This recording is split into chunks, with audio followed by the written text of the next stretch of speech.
What I like is, like, in this room, all the fireballs just have such a nice little lucky hit chance that will eventually just have meteors everywhere.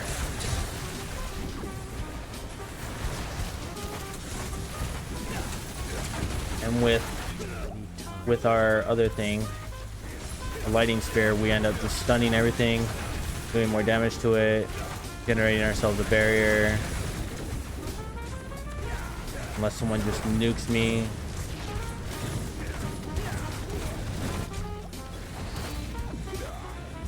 For the most part, you can just like stop paying attention and just fireball, move, fireball, move. Pretty nice.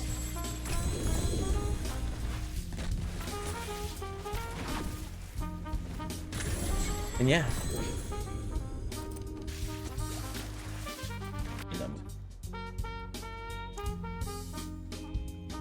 So we want the increased size on our meteor because it just does a lot.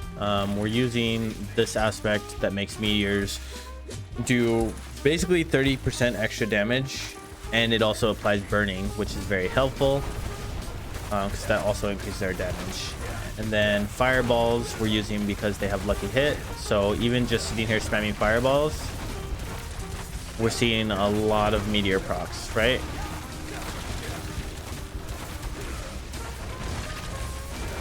Yeah, it's just it's pretty nuts. So like even when bossing, oh here we'll go to single.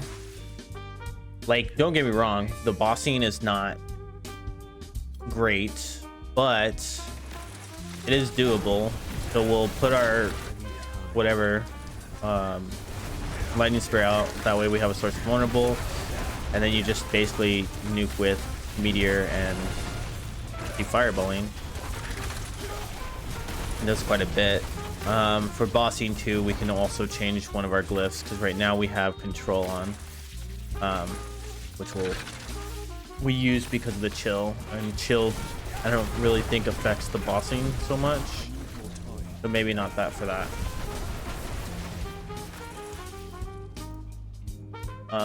Yeah.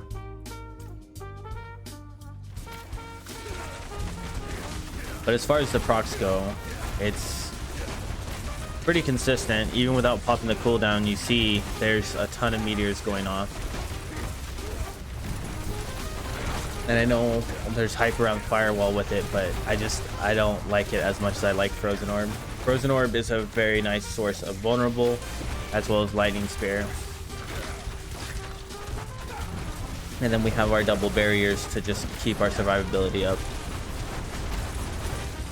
So just make it rain fire on a constant. It's super good. To go into the skills, again, for the enchantments, I am using frozen orb. That's our source of cold. It also applies chill, and it applies vulnerable, which is really huge. And then of course meteor, since it is a meteor build, we want to have the meteor aspect or enchant on.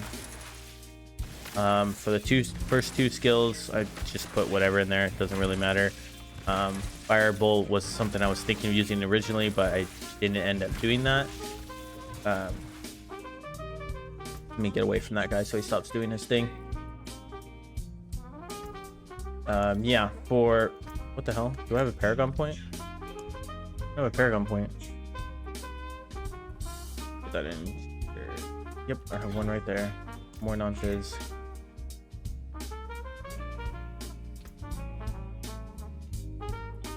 All right, so yeah, to go into the build, we are utilizing fireball a lot, so we do want as many points as you could possibly put in there. I am going with destructive fireball. Technically you could get more use out of greater fireball if you're doing more burn, but we're only using meteor as our source of burn, so the greater fireball just kind of makes more sense in this regard. Frozen orb, this is our source of vulnerable. We do that by getting the greater frozen orb. We have the 30% chance to make things vulnerable.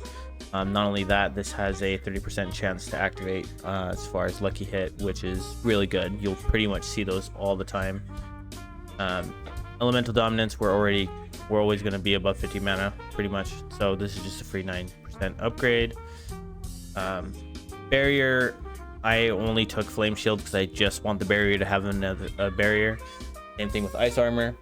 I am putting full ranks into glass cannon for the extra damage. Survivability wise, I don't find it to be that difficult. And even without it, I still feel like it's the exact same survivability wise. If something just gets too close to you, like, it's gonna hurt. Blink into shimmering teleport, or teleport into shimmering teleport, just because the extra damage reduction is super nice, especially while using raiment.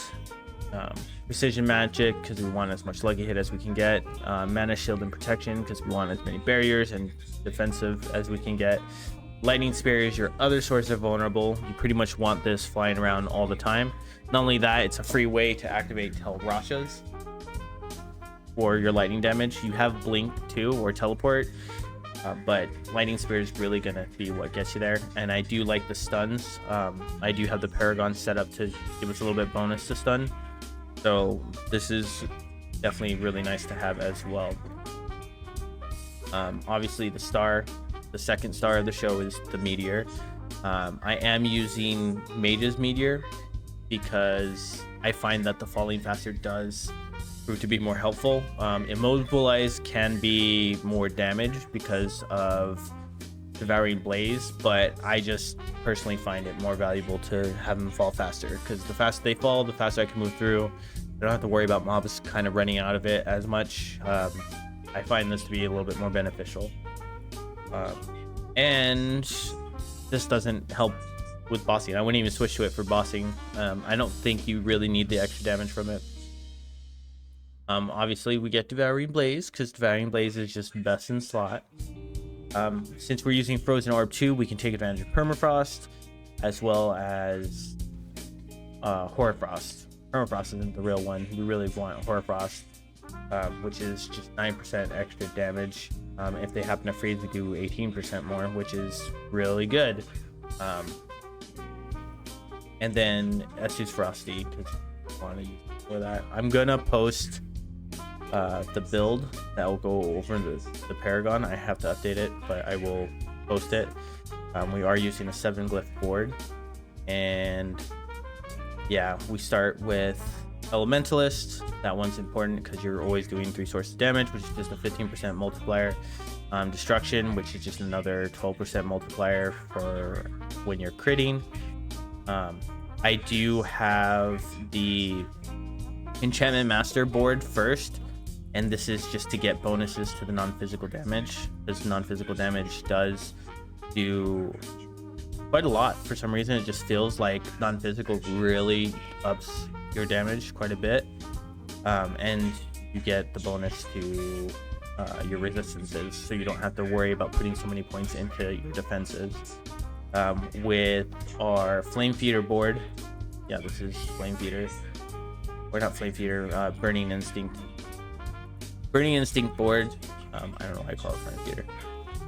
I am going with Reinforced. Part of the reason for this is because I do want to buff these glyphs, because this gives me extra damage reduction from burning enemies. It also gives me more damage to burning enemies, which is very nice, as well as the defensive that it already proves to give with damage reduction while you have an active barrier. The next glyph is Enchanter. Again, the non-physical damage just feels really good, especially with, here, I'll go into that real quick. With this aspect right here, the gain increased damage to your fire and lightning. Actually, if we look at the stats, you can see the jump in percentage is pretty crazy. And I know it's multiplicative, but it feels like it's doing more than it's supposed to. Like, our damage with fire right now was 313, I think. Hold on. It's 435 right now. It's gonna cancel real quick, and then it goes to 318. So it's jumping quite a bit for only being 30%, I think. Maybe I'm wrong, I don't know, but it feels like a giant jump when it is active.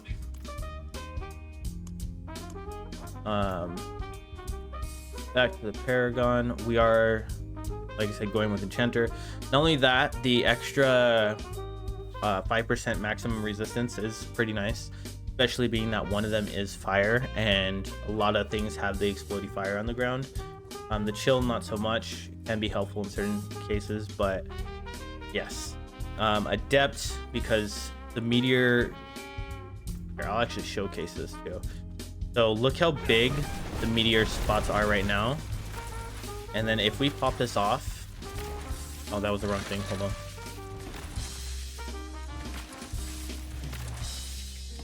Pop that off, look how small they are now.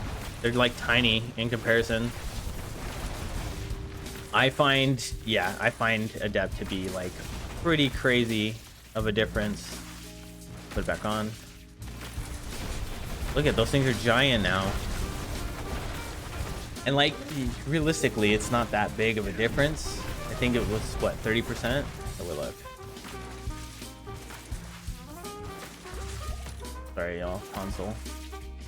It's 20%. That seems much bigger than 20%. I'm just saying. Next, we do Pyromaniac for the extra bonus to fire. The bigger reason is the 10% bonus or multiplicative damage for just casting fire stuff, and we're constantly casting fireballs and meteor, so that one's also huge. And then control. So control's our last glyph. The reason I want to talk about that is because this is kind of the interchangeable one.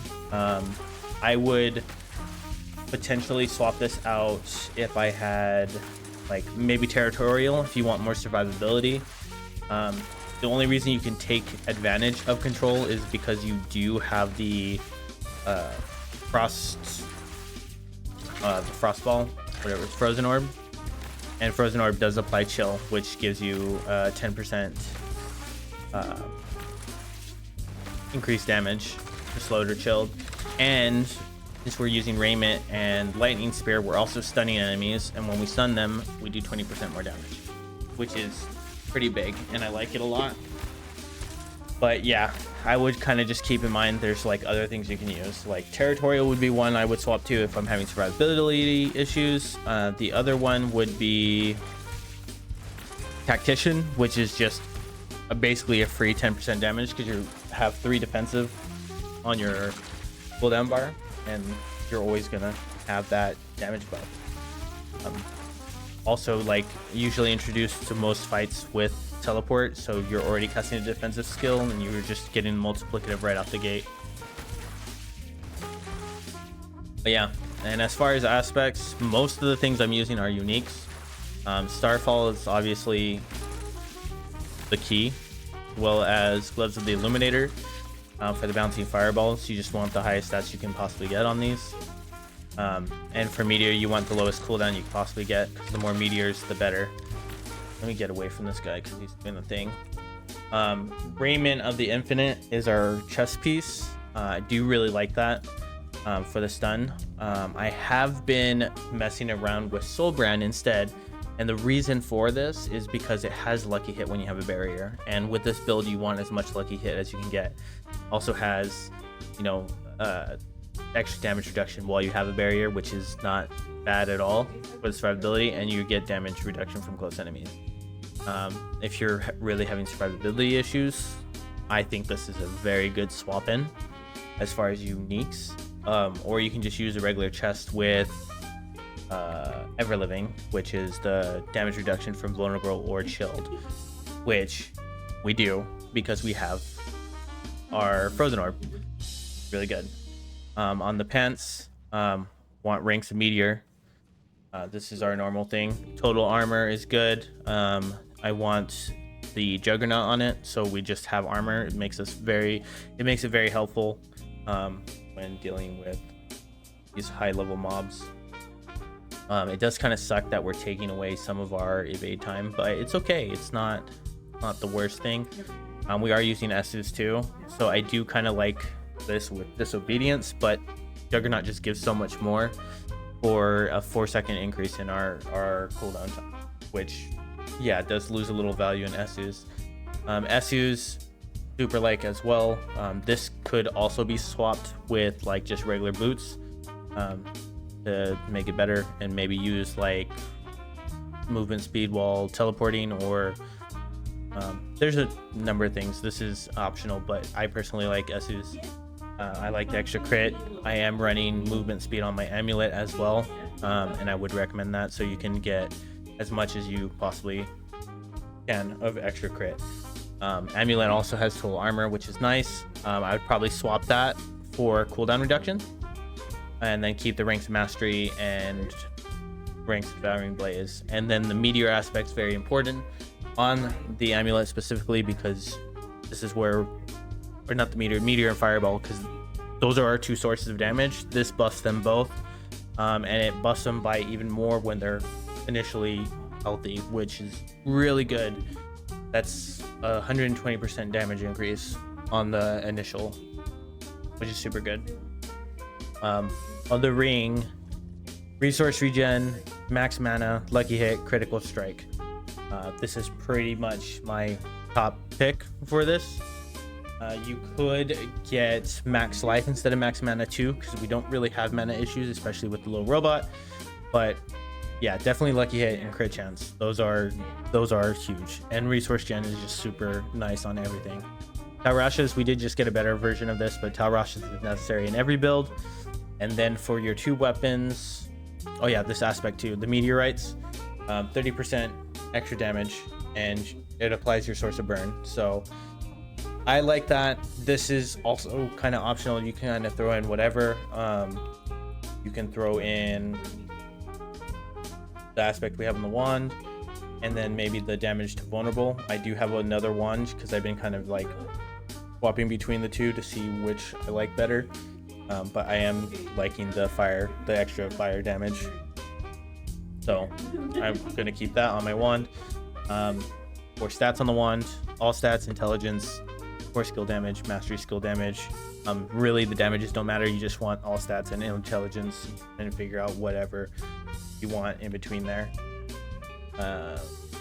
Then yes, the offhand, focus, lucky hit.